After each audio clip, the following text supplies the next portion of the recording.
Olá, este é o Por Dentro da Política e eu vou conversar com o deputado Roberto Massafera, que é líder do PSDB. Muito bem-vindo ao nosso estúdio, deputado. Um prazer conversar com o senhor. Obrigado, o prazer é meu. É com satisfação que a gente vem aqui discutir os problemas atuais.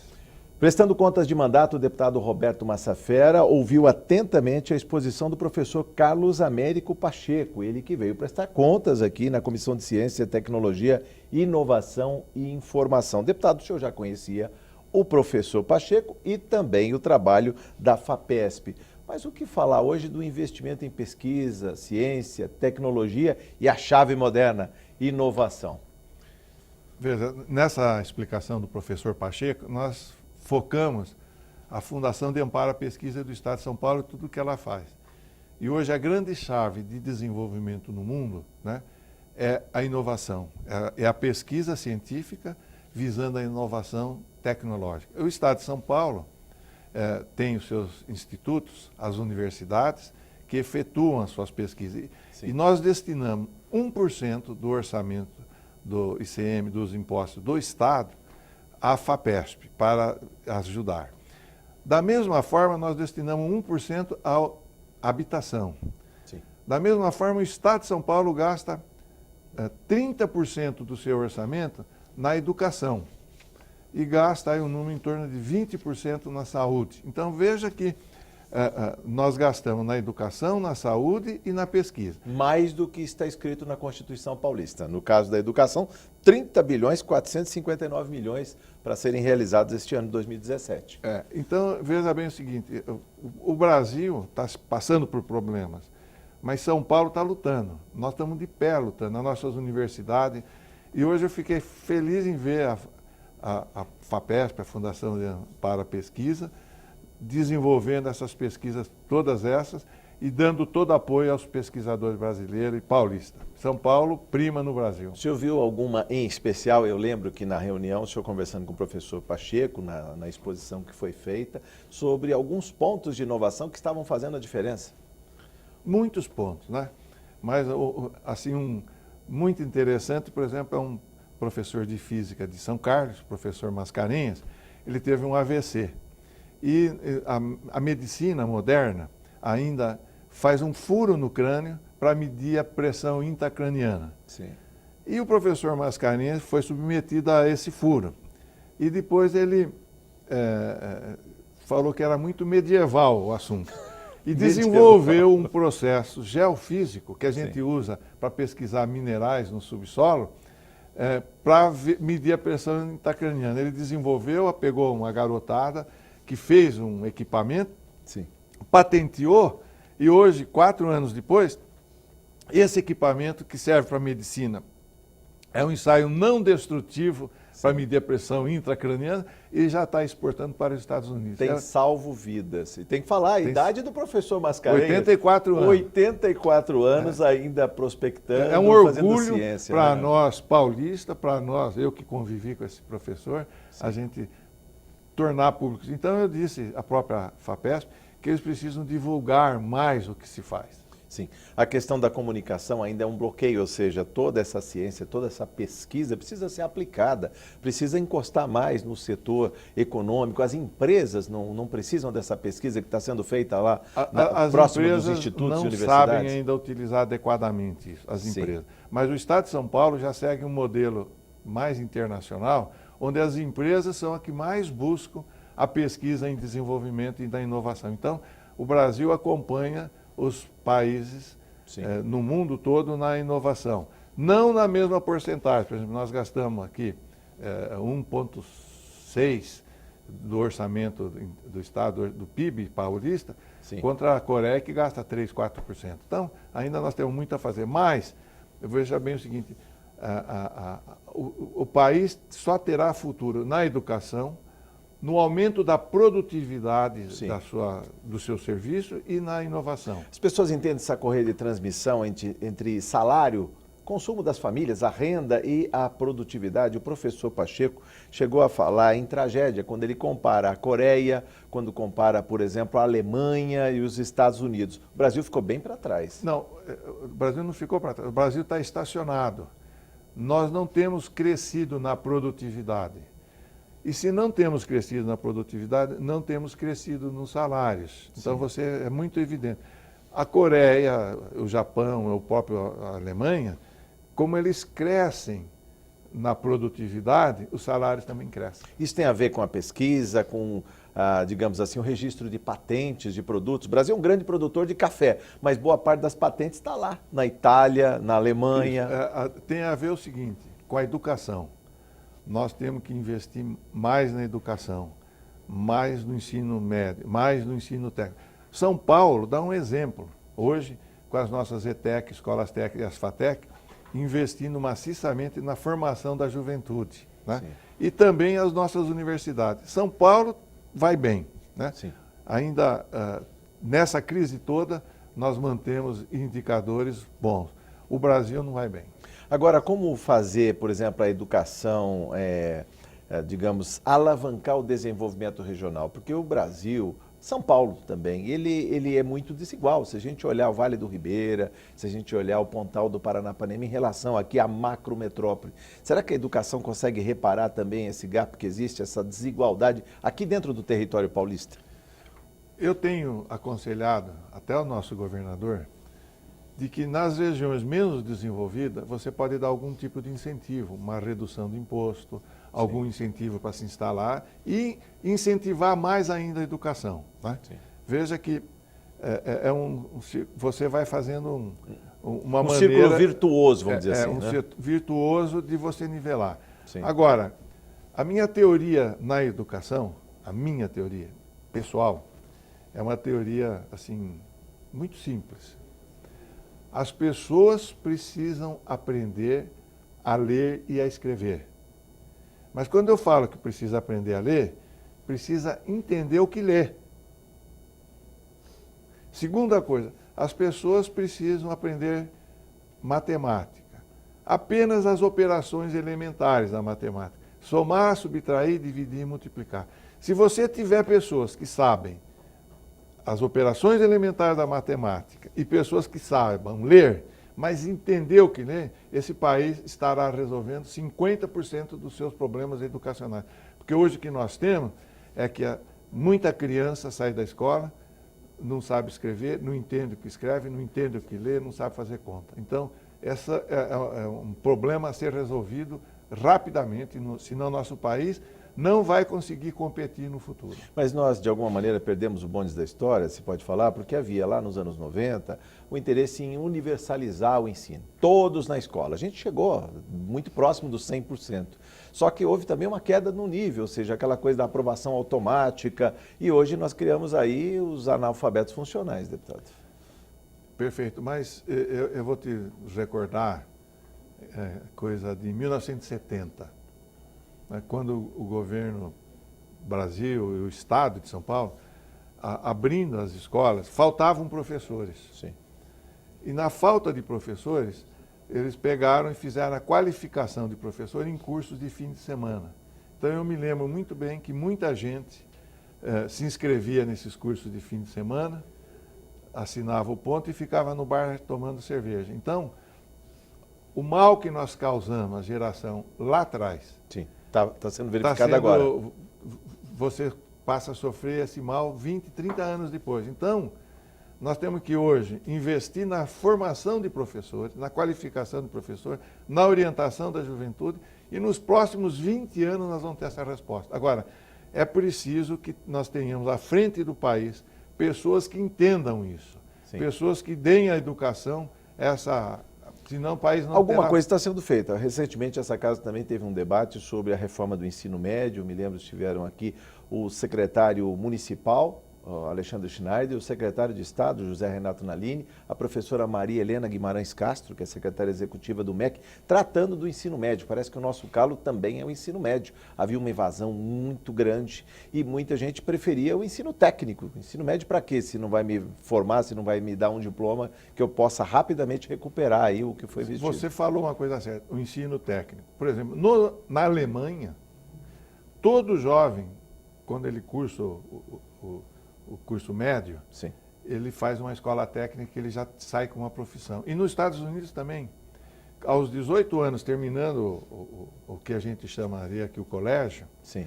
ele já tem uma profissão. Ele vai para a universidade se quiser, senão já pode trabalhar. E o Brasil ainda não valorizava muito o ensino técnico. Aqui no estado de São Paulo, em 1988, o ex-governador Orestes Quercia, ele pegou as escolas técnicas, que eram escolas desvalorizadas, Sim. e que iam somente o pessoal mais pobre, mais carente, para aprender uma profissão, alguma coisa, e tirou fora, jogou junto do Centro Paula Souza, fez as ETEC e as FATEC. E pois que os professores lá são professores contratados dentro da CLT, com um salário um pouco melhor, porque Sim. não tem estabilidade, aqueles que não produzem não ficam, né? E pôs um pequeno degrau para entrar, um vestibular, que devagar e aos anos, as crianças, eu quero fazer uma ETEC, você tem que prestar um vestibular, então preenchia as vagas. Então, depois, com o tempo, a ETEC começou a apresentar melhor desempenho que as escolas do Estado. Sim. E as particulares. Então, o vestibular passou a ser mais disputado. Mais criterioso, inclusive. Mais criterioso.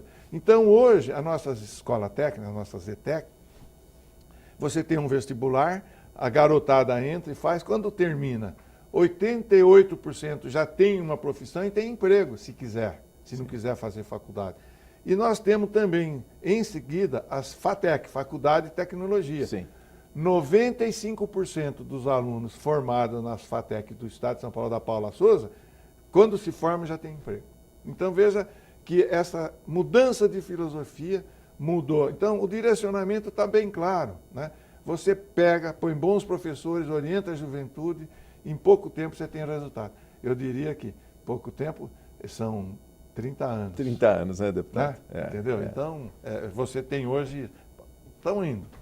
É isso aí. Deputado, outros desafios postos aqui, a liderança, líder do PSDB, a gente viu recentemente também, essa casa aprovou o projeto 79/2017, que trata de uma transferência de recursos, né, do metrô da linha 6 Laranja, que está paralisada essa obra, para a linha 5, que vai sair de Santo Amaro, né? Continua ali, Adolfo Pinheiro, até aqui, Chácara Clabim, é isso? É. Como foi a aprovação desta lei, o porquê desta lei, o porquê vão ser retirados recursos de uma linha que vai sair da Zona Norte, da Brasilândia até São Joaquim, a chamada linha das universidades, transferido o recurso para essa linha 5 Lilás, que já funciona no que vai do Capão Redondo hoje até Adolfo Pinheiro.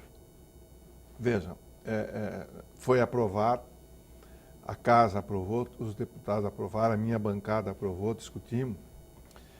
A essência do assunto é o seguinte, a linha 6 estava sendo feita com financiamento do BNDES. Sim. Esse financiamento para uma obra em andamento, só que ela paralisou, a construtora, o Debrecht, o próprio consórcio parou a obra. Parou a obra. Parou a obra, não recebeu dinheiro. Por favor, deputado, tome uma água. Enquanto isso, eu vou fazendo a exposição aqui para o nosso telespectador. Houve a paralisação de obra da linha 6 Laranja e esses recursos carimbados do BNDES estão sendo repassados para a linha 5 Lilás. Para conclusão, ela deve ser concluída aí até 2018 e muitas estações entregues ainda em 2017. É isso, né, deputado? A linha 6 paralisou pela construtora. Sim. E o BNDES não soltou o dinheiro. Então, nós temos um crédito, um financiamento liberado, uma obra parada. E, juridicamente, uma obra parada envolve tempo. Sim. Uma nova licitação, uma outra empresa para assumir. Enquanto isso, o dinheiro está parado. A Casa fez uma autorização para que aquele financiamento que está disponível para aquela obra seja usado na outra, para terminar, acelerar a linha 5. Muito Sim. bom. Você fala, e o que é que vai acontecer com a linha 5? Vai ficar pronto mais cedo, mais rápido.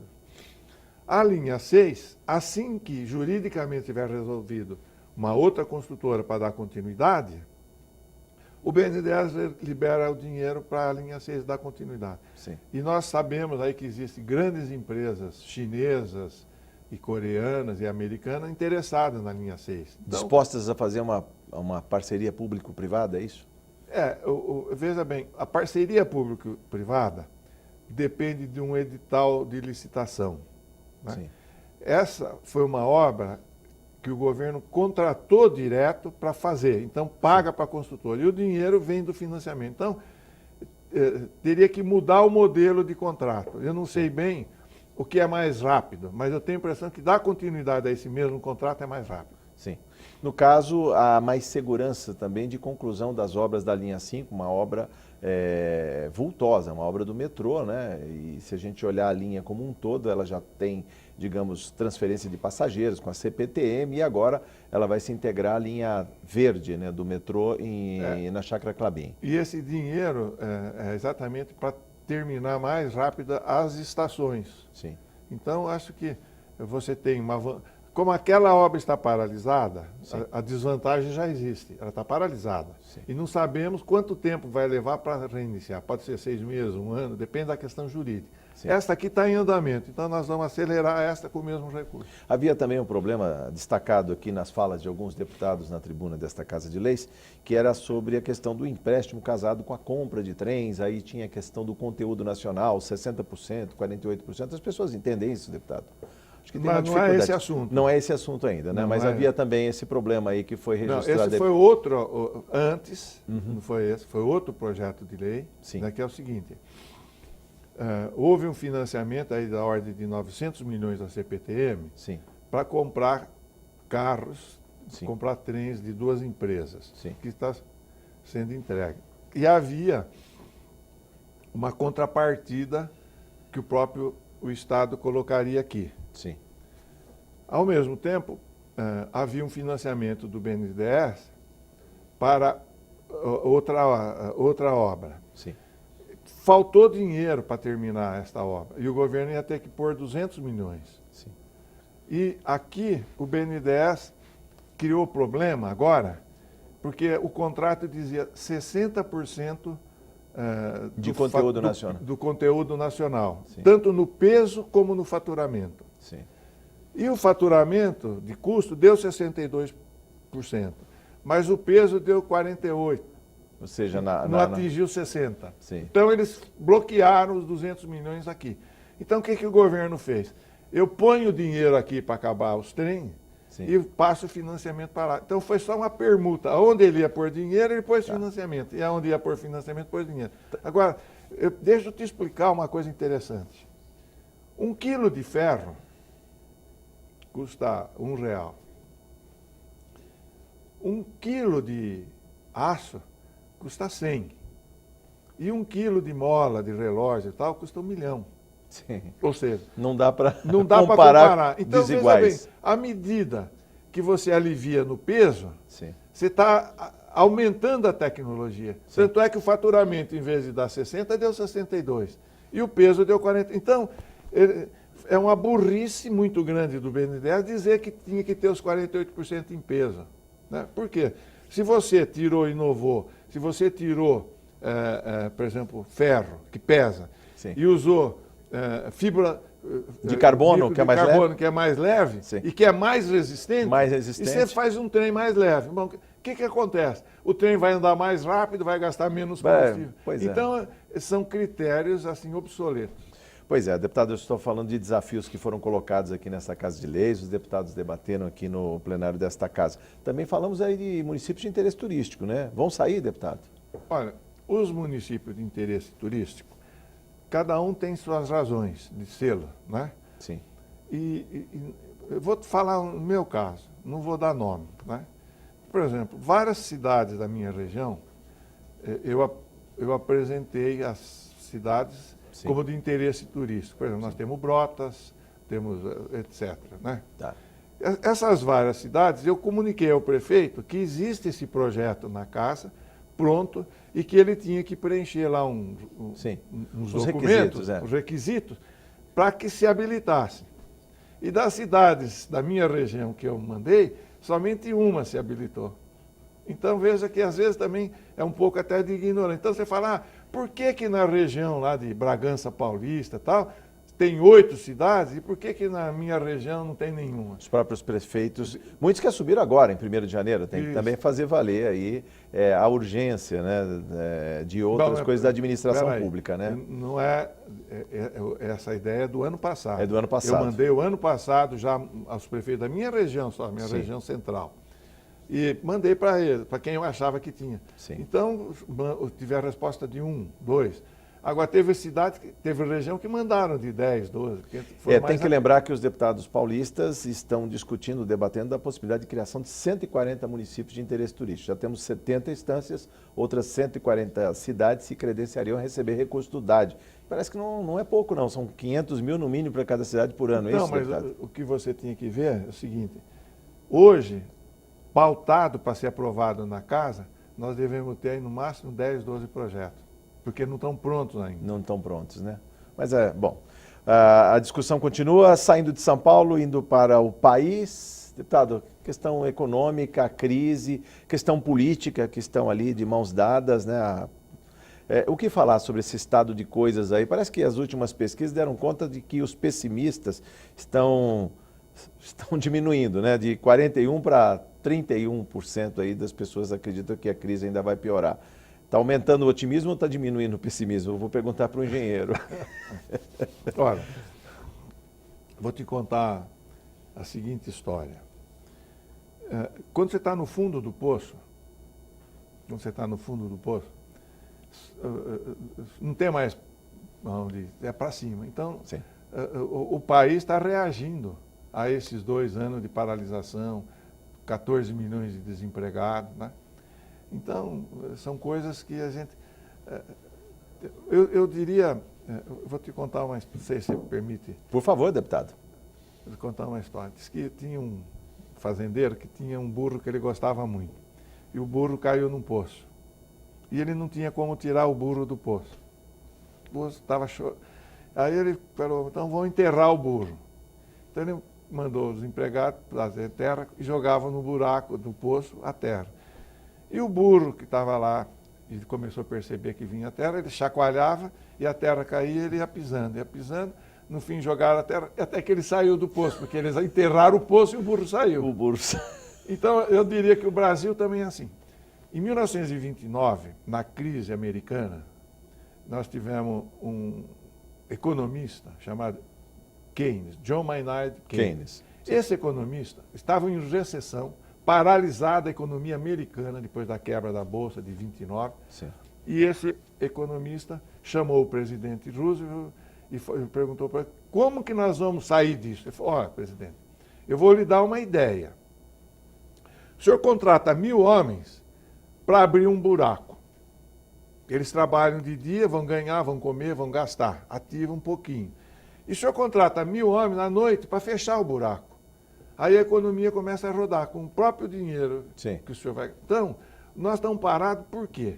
Né? Então, nós estamos parados por uma série de razões. Não é só a política.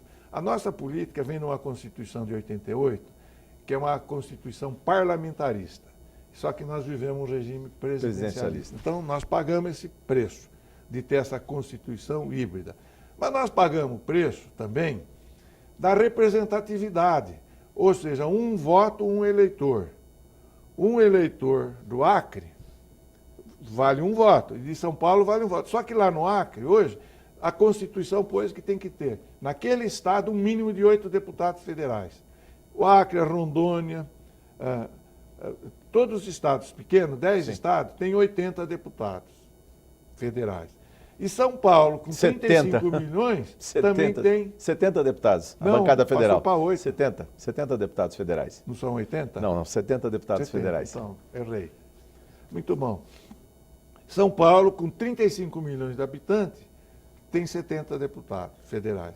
E os pequenos estados, aí com 2, 3 milhões, ultrapassam São Paulo. Bom, então você tem em Brasília um desequilíbrio proporcional. Então, esse desequilíbrio levou... Nós temos 32 partidos políticos, partidos que se prestam e mais de 50 em vias. Mais 38 em formação. Isso é um peso, é um câncer na sociedade. O país não comporta isso. Então, nós temos que mudar isso, nós temos que terminar com isso. O Brasil por ideologia, não passa de 5 partidos, esquerda, direita, centro. Né? Bom, temos aí a reforma política, ela Que deve não vai passar. sair. Até setembro não sairá nada, pode ter certeza. Pelo que eu conheço desse pessoal de Brasília, pelo que vai acontecer, não teremos reforma política este ano para a eleição do ano que vem. Deputado, voltaremos ao tema. Muito obrigado por sua entrevista. Volte mais vezes à TV Assembleia SP. É sempre um prazer conversar com o senhor. Muito obrigado. Eu deixo a esperança, mas eu digo então, não aprovo a reforma da Previdência. E não aprovo a maneira que está sendo conduzida a própria reforma trabalhista. Sou favorável à reforma trabalhista.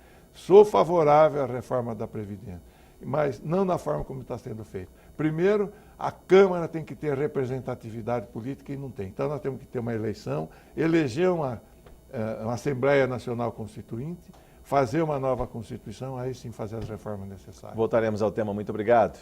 Conversei com o deputado Roberto Massafera, que é líder do PSDB. Você ficou por dentro da política. Muito obrigado por sua audiência.